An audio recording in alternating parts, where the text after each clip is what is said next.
Hello बच्चों, आप सभी कैसे हैं? आप सभी को सुप्रभात। तो बने रहेंगे वीडियो के अंत तक। चलते हैं, हम आपको क्वेश्चनों को श्रृंखला धीरे धीरे जारी करते हैं। तो वीडियो के माध्यम से हम आपको अच्छे से अच्छे एनुअल यानी कि वार्षिक परीक्षा में अंकों को प्राप्त करने के लिए यह वीडियो के माध्यम से आप देखते रहें। जो क्वेश्चनों का सीरीज इस प्रकार से है, आपको परीक्षा में अधिक से अधिक अंक को लाया जा सकता है इस वीडियो के माध्यम से। तो ये संस्कृत सब्जेक्ट को आज हम लोग लेकर के चलते हैं, जो क्लास 6 के हैं, जिस पे आज हम लोग कुछ संभावित प्रश्न है उस पर परिचर्चा करेंगे, यानी कि उसके हम लोग उत्तर की ओर बढ़ेंगे। तो बने रहेंगे वीडियो के अंत तक। देखते हैं बच्चों, अगली क्वेश्चन आपके लिए क्या है। चलते हैं फर्स्ट क्वेश्चन की ओर बच्चों। जैसा कि यहाँ पे दिखाया जा रहा है कि अपने पाठ्य पुस्तक से कोई भी 2 श्लोक को लिखना है और उनके अर्थ को भी समझेंगे बच्चों। कि आपके पाठ में बहुत सारे श्लोक हों, तो इस प्रकार से 2-4 श्लोकों को आप याद कर लेंगे और उनके अर्थ भी आप समझ लेंगे, ताकि आपको परीक्षा में कोई भी श्लोक आए तो आप उसे छोड़े नहीं। तो देखेंगे फर्स्ट श्लोक क्या है कि काकः कृष्ण पीकः कृष्ण को भेद पिपकायो, यानी कि कावा काला है, कोयल काली है, और कोयल कौवे में क्या अंतर है, क्या भेद है। जब अगर कावा भी काला है और कोयल भी काला है, तो इस प्रकार से कोयल जब काली है, कावा भी काला है, तो इस दोनों में क्या भेद है। यह जो पंक्ति है इसका इस प्रकार से अर्थ हुआ। तो चलेंगे अगले उसके अर्थ पंक्ति की ओर। देखेंगे कि बसंत समय प्राप्ते काकः काकः पीकः पीकः, यानी कि किंतु या परंतु बसंत ऋतु के आने पर कौवे कोयल की पहचान हो जाती है। अर्थात कौवा कौवा होता है और कोयल कोयल होता है। यानी कि जब बसंत ऋतु आती है तो दोनों लोग क्या करते हैं, अपनी आवाज़ को निकालते हैं, और कौवा जो है काँव काँव करता है, जबकि कोयल जो है वह पीहू पीहू की आवाज़ निकालती है। तो इस प्रकार से कौवा और कोयल दोनों में अंतर स्पष्ट हो जाता है। किस ऋतु में? वसंत ऋतु में। तो चलते हैं अगले क्वेश्चन की ओर। अगले क्वेश्चन आपका ख नंबर की ओर बढ़ते हैं बच्चों। देखेंगे ख नंबर में क्या है कि पुस्तके पठितः पाठः जीवने नैव साधितः, यानी पुस्तक में पढ़ा हुआ पाठ यदि आप जीवन में नहीं साधा, यानी कि जीवन में उपयोग नहीं किया। बोल रहा है कि पुस्तके पठितः पाठ जीवने नैव साधितः, यानी कि पुस्तक में जो आप पाठ को पढ़े हैं और उसको आपने जीवन में उपयोग में नहीं लाए हैं, तो क्या होती है कि किम भवेत तेन पाठेन जीवने यो न सार्थकः, अर्थात कि उसे व्यवहार में नहीं लाया गया तो ऐसे पाठ को क्या लाभ जो जीवन में सार्थक ही नहीं हो पाया। बच्चे समझ रहे हैं? यानी आप जो पुस्तकों में किसी पाठ को पढ़ते हैं और उस पाठ के बारे में जो अच्छे चीज़ें होते हैं उनको आप लोग अपने जीवन में उपयोग में नहीं लाते हैं, तो वैसे पाठों को पढ़ने से आपको क्या लाभ होता है। तो चलते हैं अगले क्वेश्चन की ओर। अगले क्वेश्चन में ध्यान देंगे बच्चों कि पठ, यानी कि पठ मीन्स होता है बच्चों पढ़ना। तो पठ धातु का धातु रूप लट लकार, लट लकार हम लोग समझते हैं यानी कि वर्तमान काल। लट लकार मीन्स वर्तमान काल, और सभी पुरुषों, यानी पुरुष हम लोग समझते हैं प्रथम पुरुष, मध्यम पुरुष और उत्तम पुरुष, यानी कि सभी पुरुषों के सभी वचनों में, यानी कि वचन संस्कृत में 3 होते हैं, तो एक वचन, द्विवचन, बहुवचन, यानी सभी वचनों में क्या करना है, रूप को लिखना है, धातु रूप को लिखना है।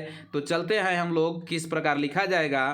तो यहाँ पे देखते हैं बच्चों, ये आपका पुरुष है और ये आपका एक वचनम, द्विवचनम और ये बहुवचनम। तो पुरुष की ओर हम ध्यान देंगे, क्या है, प्रथम पुरुष यानी कि मध्यम पुरुष और एक उत्तम पुरुष, ये 3 पुरुष होते हैं। तो देखते हैं प्रथम पुरुष की ओर बढ़ते हैं, पठ धातु के धातु रूपों की ओर। जैसा कि हम समझते हैं कि ती तह अंति और सी थ थ आमी आव आम। तो इसी प्रकार से पठ से हो गया पठते, पठतः, पठन्ते, और पठ से पठथ, पठत, और पठामि, पठाव, पठाम। तो इस प्रकार से आप याद कर सकते हैं बच्चों। एक बार थोड़ा सा स्पीड में देखेंगे हम लोग इसे कि पठती पठत पठन्ते, अब पठसी पठत पठत, पठामी पठाव पठाम। तो इस प्रकार से हम लोग याद कर सकते हैं पठ धातु के धातु रूपों को सभी पुरुषों के सभी वचनों में। तो चलते हैं अगले क्वेश्चन की ओर, बने रहेंगे वीडियो के अंत तक बच्चों। देखेंगे अगले क्वेश्चन यानी 3rd नंबर क्वेश्चन की ओर बढ़ते हैं बच्चों। ध्यान देंगे यहाँ पे क्या है कि गम, गम मीन्स क्या होता है बच्चों, बताएंगे जरा। गम मीन्स क्या होता है कि गम मीन्स होता है जाना, ना कि गम मीन्स वो गोंद समझ लेंगे जिससे हम लोग पेपर को क्या करते हैं, पिचअप करते हैं यानी कि साटते हैं। तो जाना यानी कि गम धातु के धातु रूप लट लकार के सभी पुरुषों और सभी वचनों में लिखें, यानी कि देखेंगे फिर वही बात आ रही है जैसा कि इसके पहले हम लोग देखे हैं। तो पुरुष यहाँ पे हम लोग मेंशन कर लिए, और एक वचनम, द्विवचनम और बहुवचनम। तो चलते हैं पुरुष की ओर। तो पुरुष में हम लोगों को पुरुष संस्कृत में 3 होते हैं, एक आपका प्रथम पुरुष, दूसरा जो हो गया आपका मध्यम पुरुष, और उसके अंतिम में यह हो गया तीसरे हम लोग कह सकते हैं जो उत्तम पुरुष। तो चलते हैं इसमें कि प्रथम पुरुष में गम धातु के धातु रूप जो है एक वचन में गच्छति, द्विवचन में गच्छत और बहुवचन में गच्छन्ति। उसी प्रकार से मध्यम पुरुष में गम धातु के धातु रूप एक वचन में गच्छसि, द्विवचन में गच्छथ और बहुवचन में गच्छथ। उसी प्रकार से गम धातु के धातु रूप उत्तम पुरुष के एक वचन में गच्छामि, द्विवचन में गच्छाव और बहुवचन में गच्छाम होता है। तो इस प्रकार से हम इन्हें ऐसे भी याद कर सकते हैं कि गच्छति गच्छत गच्छन्ति और गच्छसि गच्छत गच्छत, गच्छामि गच्छाव गच्छामः। तो इस प्रकार से आप याद कर सकते हैं। चलते हैं अगले क्वेश्चन की। अगले क्वेश्चन आपका ये रहा। 4th नंबर क्वेश्चन की ओर बढ़ते हैं बच्चों। 4th नंबर क्वेश्चन है कि मुनि शब्द का शब्द रूप क्या सभी विभक्तियों के सभी वचनों में लिखें, यानी मुनि शब्द के शब्द रूप लिखना है, धातु रूप नहीं, क्योंकि यह धातु तो है नहीं। धातु मीन्स होता है वर्ब, वर्ब मीन्स क्रिया, तो क्रिया के रूप तो है नहीं। यहाँ पे वर्ड है, शब्द रूप को लिखना है और सभी वचनों के सभी विभक्तियों में लिखना है। तो हम देखते हैं यहाँ पे विभक्ति की ओर बढ़ते हैं। तो प्रथमा विभक्ति, द्वितीय विभक्ति, तृतीय विभक्ति, चतुर्थी विभक्ति, पंचमी विभक्ति, षष्ठी विभक्ति, सप्तमी विभक्ति और संबोधन। तो इस प्रकार से आपके बाएं साइड में ये सभी विभक्ति हो गए। और यहाँ पे हम देखेंगे कि ये एक वचनम यानी एक वचन, द्विवचनम यानी द्विवचन, और यहाँ है बहुवचनम यानी बहुवचन। तो हम देखते हैं क्या होता है बच्चों कि मुनि शब्द के प्रथम विभक्ति के एक वचन में मुनि, द्विवचन में मुनि और बहुवचन में जो है मुनियः होता है। ठीक उसी प्रकार से द्वितीय विभक्ति में हम लोग देखेंगे क्या है कि मुनिम, द्विवचन में हो गया मुनि और बहुवचन में मुनीन। और उसी प्रकार से तृतीय विभक्ति में देखेंगे हम लोग कि मुनीना और उसके द्विवचन में मुनिभ्याम और देखेंगे बहुवचन में मुनिभ्यः। तो चलते हैं चतुर्थी की ओर। चतुर्थी विभक्ति के एक वचन में मुनि शब्द के शब्द रूप को देखेंगे मुनिये, मुनिभ्याम द्विवचन में और बहुवचन में मुनिभ्यः। तो इसी प्रकार से पंचमी में देखेंगे, पंचमी के एक वचन में मुनेः, मुनिभ्याम, मुनिभ्यः। इसी प्रकार से षष्ठी की ओर चलते हैं। षष्ठी विभक्ति के एक वचन में मुनि शब्द के शब्द रूप जो है वो के मुनेः, मुनियो, मुनिनाम। इस प्रकार से सप्तमी विभक्ति की ओर चलते हैं। सप्तमी विभक्ति के एक वचन में होगा बच्चों मुनौ, मुनियो, मुनीसु। इसी प्रकार से चलेंगे संबोधन की ओर। संबोधन में आपका हो जाता है बच्चों हे मुने, हे मुनि और हे मुनियः। तो इस प्रकार से आप शब्दों के शब्द रूपों को याद कर सकते हैं। तो चलते हैं अगले क्वेश्चन की ओर। अगले क्वेश्चन जो है आप ध्यान देंगे बच्चों, मैं यहाँ पे एक चीज़ और इंडिकेट कर देना चाहता हूँ कि इसी प्रकार से बालक के भी शब्द रूप होते हैं, बालिका के भी शब्द रूप होते हैं, पुष्प के भी शब्द रूप होते हैं, भानु के भी शब्द रूप इसी प्रकार से चलते हैं। तो ये सभी शब्दों के भी शब्द रूप याद कर लेंगे। जैसे यहाँ पे मुनि के जगह पे जैसे आप बालकः कह सकते हैं और मुनि के जगह पे बालकः, बालकौ, बालका इस तरह से याद कर सकते हैं। बालिका, बालकौ, बालका, पुष्प, पुष्पा, पुष्नी। आप इस तरह से भानु को भी याद कर सकते हैं, भानु, भानुन, भानु। ये इस प्रकार से सभी शब्द रूपों को आप याद कर सकते हैं। जैसा कि मुनि का शब्द चल रहा है ठीक उसी प्रकार से बालक, बालिका, पुष्प और भानु का भी शब्द रूप चलेंगे। तो चलते हैं अगले क्वेश्चन की ओर। बने रहेंगे वीडियो के अंत तक।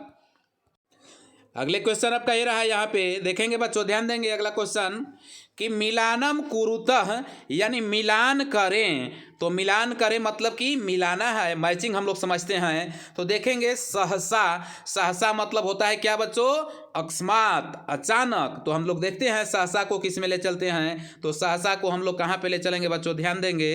जैसा कि सहसा मतलब क्या होता है बच्चों, अचानक। तो हम लोग इसे लेकर चल सकते हैं यहाँ पे। तो ध्यान देंगे, यानी कि अकस्मात की ओर।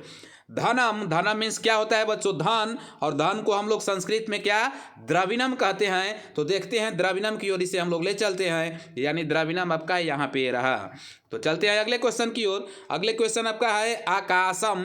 आकाश को और हम लोग संस्कृत में क्या कहते हैं। तो चलते हैं आकाश की ओर कि आकाश को हम लोग संस्कृत में क्या कहते हैं बच्चों, तो जगनम, यानी कि हम लोग यहाँ पे चलते हैं जगनम की ओर। चलते हैं हस्ते, हस्ते की ओर बढ़ते हैं बच्चों। हस्ते की ओर, हस्ते मतलब होता है हाथ। तो हाथ को और हम लोग संस्कृत में क्या कहते हैं, तो कर कहते हैं। तो यहाँ पे हस्ते यानी कि करे। इस प्रकार से चलते हैं और चलेंगे अगले क्वेश्चन की ओर। अगले क्वेश्चन आपका ये है कि संधा, संघा को किस में हम लोग लेकर चल सकते हैं बच्चों, यानी कि संघा मतलब होता है जल्दी, फटाफट। तो इसको हम लोग जल्दी के लिए शीघ्रम में ले चल सकते हैं, मतलब जल्दी। तो चलते हैं अगले क्वेश्चन में। अगले क्वेश्चन आपका है कि मत्स्य, मत्स्य यानी होता है मछली। और मछली को हम लोग और किस नाम से संस्कृत में जानते हैं। तो देखेंगे मत्स्य को और किस नाम से हम लोग जानते हैं, च की ओर। तो च को हम लोग देखेंगे, ध्यान देंगे बच्चों। जैसा यहाँ पे च है, जो च को हम लोग जलम में लेकर के चलेंगे। जो मछली है वो कहाँ पे, तो जल में होते हैं। चलते हैं अगले क्वेश्चन की ओर। अगले क्वेश्चन आपका है मयूर, यानी कि मोर होता है। और मोर जो है वह कहाँ पे रहते हैं, क्या करते हैं, जिसके ओर हम लोग संकेत करेंगे। तो मोर को हम लोग देखते हैं कि मोर जो है वो अधिकांशतः वन में पाए जाते हैं। तो इसलिए हम लोग यहाँ पे वने इसमें ले चल करके मिला सकते हैं। दुग्धम देखते हैं बच्चों। दुग्धम मीन्स क्या होता है बच्चों, दुग्धम जो है वो दूध होता है। तो दुग्धम को हम लोग कहाँ पे ले चलेंगे बच्चों, कि दुग्धम यानी कि दूध जो है वो बच्चों के लिए एक पोषण का काम करता है। तो हम लोग इसको पोषणाय की ओर ले चलेंगे। इसी प्रकार से आपका लास्ट इसमें जो है दीपक, दीपक मतलब हम लोग समझते हैं कि दीपक। और दीपक को हम लोग किस लिए प्रयोग करते हैं, कहीं पे अंधकार की ओर प्रयोग करके और उसे प्रकाशमय करने के लिए प्रयोग करते हैं। तो दीपक जो है प्रकाशमय की ओर जाएगा, यानी प्रकाशाय इसे कह सकते हैं हम। तो चलते हैं अगले क्वेश्चन की ओर। अगले क्वेश्चन यानी 6 नंबर क्वेश्चन की ओर बढ़ते हैं बच्चों। जैसा कि यहाँ पे दिखाया जा रहा है कि मंजूषात पदानी चित्वा रिक्त स्थानानि पुरयत, यानी मंजूषा यानी कि कोष्ठ जिसे हम लोग कहते हैं, कि मंजूषा पदों को चुन, मंजूषा से पदों को चुनकर और रिक्त स्थानों की पूर्ति करें। तो देखिए ये आपका मंजूषा यहाँ पे है, जैसा कि यहाँ पे हम यहाँ पे रेखांकित करते हैं। आपको मंजूषा इस प्रकार का दिख जाए, देखेंगे बच्चों ये मंजूषा आपका है। कोष्ठ में हम चुनेंगे, देखते हैं यहाँ पे क्या है। देखेंगे फर्स्ट में क्या है, बंगेप सागर है, प्रायद्वीप है, पर्यटनाय है, चंद्रोदय है, क्रीड़ा है और वह और संगम है। तो इस प्रकार से हमें पुटअप करना है। इस 5 क्वेश्चन यहाँ पे दिए हुए हैं और मंजूषा में कुछ अधिक ही शब्द दिए हुए हैं। तो आपको यहाँ पे जो समुचित शब्द है, जो उचित शब्द है, उसी शब्द को यहाँ पे पुट करना है। तो फर्स्ट क्वेश्चन की ओर बढ़ते हैं बच्चों, देखते हैं फर्स्ट क्वेश्चन कि जना समुद्र तटम, बोल रहा है कि जना समुद्र तटम, यानी कि मनुष्य लोग समुद्र के तट पर आगच्छन्ति आते हैं। तो किस लिए, तो पर्यटनाय यानी कि घूमने फिरने के लिए वहाँ पर आते हैं पर्यटन लोग। चलते हैं अगले क्वेश्चन की ओर। अगले क्वेश्चन है कि भारत से पूर्व दिशाय, यानी भारत के पूर्व दिशा में तो क्या है बच्चों, बंगाप सागर, जिसको हम लोग कहते हैं यहाँ पे संस्कृत में कि पूर्व दिशा में क्या है बच्चों, तो बंगाल की खाड़ी है। भारत के पूर्व दिशा में क्या है बच्चों, बंगाल की खाड़ी है। और बंगाल की खाड़ी को हम लोग संस्कृत में बंगोपसागर कहते हैं। तो आप समझते होंगे बच्चों। चलते हैं अगले क्वेश्चन की ओर। अगले क्वेश्चन जो आपका है देखेंगे बच्चों। अगले क्वेश्चन 3 नंबर की ओर बढ़ते हैं कि कन्याकुमारी तटे त्रयाणाम सागराणाम, बोल रहा है कि कन्याकुमारी के तट पर 3 सागरों का होता है। तो 3 सागरों का क्या होता है बच्चों, संगम होता है। क्या होता है बच्चों, संगम होता है, यानी कि 3 सागर वहाँ पे जो है एक साथ मिल जाते हैं। तो चलते हैं अगले क्वेश्चन की ओर। अगले क्वेश्चन आपका कि भारत देश यानी कि भारत देश क्या है, इति कथ्यते यानी कि भारत देश को कहे जाते हैं। तो क्या कहे जाते हैं बच्चों, प्रायद्वीपः कहे जाते हैं भारत देश को। और क्या कहे जाते हैं बच्चों, प्रायद्वीपः कहे जाते हैं। तो चलते हैं अगले क्वेश्चन की ओर। अगले क्वेश्चन आपका इस टाइप का अंत करता है। तो बालकेभ्य यानी बालकों को कहाँ पे, तो कीड़ा रोचते यानी बालकों को खेलने के लिए ही अच्छा लगता है। बालक जो है हमेशा समझते हैं कि हमें खेलने के लिए थोड़ा सा फुर्सत मिल जाए, खेलने के लिए हमें थोड़ी छुट्टी मिल जाए। तो इस प्रकार से यहाँ पे जो है वह कीड़ा हो गया। तो चलते हैं अगले क्वेश्चन की ओर। अगले क्वेश्चन के लिए बने रहेंगे वीडियो के अंत तक। चलते हैं अगले क्वेश्चन यानी 7 नंबर क्वेश्चन की ओर बच्चों। आपको हम इंडिकेट कर देते हैं, आपको ध्यान आकर्षित करते हैं यहाँ पे रेखांकित करके।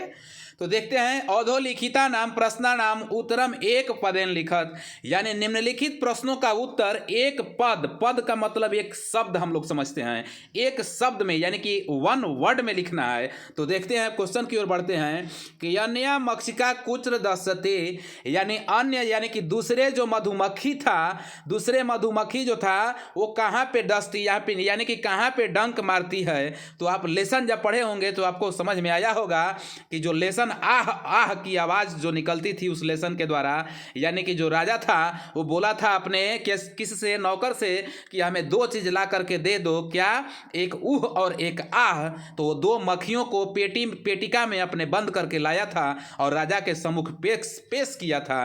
तो उसमें एक जब मधुमक्खी मारती है पैर में या हाथ में तो ऊह की आवाज़ निकलता था, और जब दूसरी मधुमक्खी जो है वो ललाट पर मारती थी तो जिस समय आह की आवाज़ निकलता था। तो इस प्रकार से राजा समझ गया था कि हमसे भी चतुर कोई है, तो इसलिए हम लोग इसमें ललाटे टिक आउट करेंगे। जो दूसरी मधुमक्खी थी वो राजा को कहाँ डसी थी, तो ललाट पर डसी थी बच्चों, याद रखेंगे ललाटे। तो चलते हैं अगले क्वेश्चन की ओर। अगले क्वेश्चन यानी ख नंबर क्वेश्चन है कि कह उत्सव प्रिय अस्ते यानी कौन उत्सव प्रिय है, यानी कि क्या उत्सव प्रिय है। तो भारत देश है, आप पढ़े होंगे लेसन के अकॉर्डिंग आपका ये क्वेश्चन यहाँ पे टच किया जा रहा है। तो आप लेसन के अकॉर्डिंग में ध्यान देंगे कि उत्सव प्रिय कौन है। तो उत्सव प्रिय जो है कौन, भारत देश है, यानी भारत देश जो है वह उत्सव प्रिय देश है। यानी भारत में अनेक यहाँ पे क्या होती हैं, उत्सव होते हैं, त्यौहार होते हैं, इसलिए भारत देश जो है उत्सव प्रिय देश है। चलते हैं अगले क्वेश्चन की ओर। अगले क्वेश्चन का नंबर की ओर बढ़ते हैं बच्चों कि पूजा चंद्र राजीव है पंकज च कुत्र गच्छन्ति यानी कि पूजा चंद्र राजीव और पंकज कहाँ जाते हैं। तो ये सभी कहाँ जा रहे थे बच्चों, वे सभी विद्यालय की ओर जा रहे थे, क्योंकि विद्यालय में कुछ वहाँ पे प्रोग्राम होनी थी, खेल कूद होना था, जिसमें वो पार्टिसिपेट किए थे, भाग लिए थे। तो सभी लोग वहीं पे जा रहे थे, कहाँ, विद्यालय की ओर। तो इसलिए इसमें हम लोग विद्यालयम लिखेंगे। तो चलेंगे अगले क्वेश्चन की ओर। अगले क्वेश्चन घ नंबर की ओर बढ़ते हैं बच्चों कि बकह श्रृंगालाय भोजने किम अयछत बोल रहा है कि बगुला सियार को भोजन किस रूप में ला करके दिया। यानी आप जब पढ़े होंगे लेसन बकह और श्रृंगालस्य वाला, तो जो बगुला था वो बगुला जो था वो सियार को, यानी कि सियार हम लोग समझते हैं, हम लोग उसके क्या कहते हैं, जैकल। तो सियार को जो भोजन है वो किस चीज़ में दिया था बच्चों, ध्यान देंगे कि सियार को भोजन वो ला करके किस चीज़ में, संकीर्णम मुखनम कल से, यानी कि संकीर्ण एक मुख वाला कलश था, यानी हम सुराही समझ सकते हैं उसे, यानी घड़ा हम समझ सकते हैं जिसका मुख बिल्कुल छोटा हो। तो उस तरह से जो है बगुला ला करके और सियार को भोजन दे दिया था, ताकि सियार जो है, क्या आप लेसन पढ़े होंगे तो ध्यान होगा कि सबसे पहले श्रृगाल ने क्या किया था, बगुले को अपने यहाँ आमंत्रित किया था, और आमंत्रित करने के बाद में उसे खाने के लिए एक बड़े से थाली में भोजन को, खीर को दे दिया था। तो बड़े से थाली में क्या बगुला अपनी चोंच को मार करके और थाली में खीर को खा सकते हैं, नहीं। इसी को सबक सिखाने के लिए जो है बगुला सियार को भी एक प्रकार से आमंत्रित किया, और आमंत्रित करने के बाद में भी उसे मजा चखा दिया। क्या मजा चखाया बच्चों, कि संकीर्ण मुख यानी कि पतले मुंह वाले कलश में उसको खीर को दे दिया। तो सियार को जो था मुंह उसमें अंदर नहीं जा सका, जिसके कारण बगुला सारा खीर को खा गया, जिस प्रकार से सियार सारा खीर को थाली में खा गया था। तो चलते हैं अगले क्वेश्चन की ओर बच्चों। अगले क्वेश्चन के लिए बने रहेंगे वीडियो के अंत तक। देखते हैं अगले क्वेश्चन आपका ये है कि श्रृंगालस्य मित्रम कयासित, यानी कि सियार के जो मित्र हैं वो कौन थे, तो आप समझते ही होंगे उस चैप्टर का ही नाम था बकः श्रृंगालस्य मित्रम, यानी बगुला जो है वो सियार के मित्र थे। याद रखेंगे बच्चों, बकः, बकः मीन्स बगुला। चलते हैं अगले क्वेश्चन की ओर। अगले क्वेश्चन 8 नंबर क्वेश्चन की ओर बढ़ते हैं कि संस्कृते कानि लिंगानि भवन्ति, संस्कृत में कितने लिंग होते हैं। तो लिंग की ओर बढ़ते हैं, जैसे हम लोग अंग्रेजी में जेंडर पढ़ते हैं तो संस्कृत में देखते हैं कितने लिंग होते हैं कि संस्कृते त्रीणि लिंगानि भवन्ति। त्रीणि, देखिए त्रीणि मीन्स होता है त्रय, त्रय मीन्स होता है 3, यानी कि संस्कृत में लिंग 3 होते हैं। तो कौन कौन होते हैं बच्चों, सबसे फर्स्ट होता है पुलिंग, और देखेंगे पुलिंगम जिसे हम लोग संस्कृत में पढ़ते हैं स्त्रीलिंगम मतलब स्त्रीलिंग, और एक होता है नपुंसक लिंगम यानी कि नपुंसक लिंग। तो याद रखेंगे बच्चों संस्कृत में कितने लिंग होते हैं, 3 होते हैं।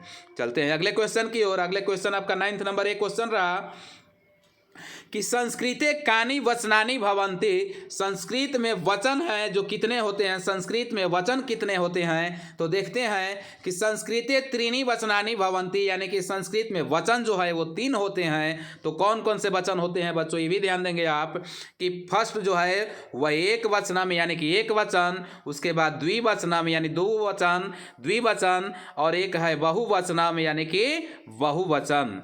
तो चलते हैं अगले क्वेश्चन की ओर बच्चों, ध्यान देंगे अगले क्वेश्चन की ओर बढ़ेंगे।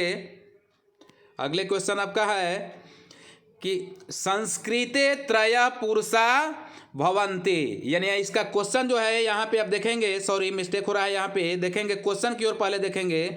जैसा कि क्वेश्चन में है कि संस्कृते कानि पुरुषा भवन्ति, यानी कि संस्कृत में कितने पुरुष होते हैं। देखिए जैसा कि हमने ऊपर में पढ़ लिया कि वचन कितने होते हैं, तो वचन को पढ़ लिया, ऊपर में पढ़ लिया कि लिंग कितने होते हैं। ठीक इसी प्रकार से हम यहाँ पे देखेंगे कि संस्कृते कानि पुरुषा भवन्ति, संस्कृत में कितने पुरुष होते हैं। तो देखेंगे कि संस्कृते त्रयः पुरुषा भवन्ति, यानी कि संस्कृत में 3 पुरुष होते हैं। तो कौन कौन से पुरुष होते हैं बच्चों, ध्यान देंगे पुरुष कौन कौन से होते हैं।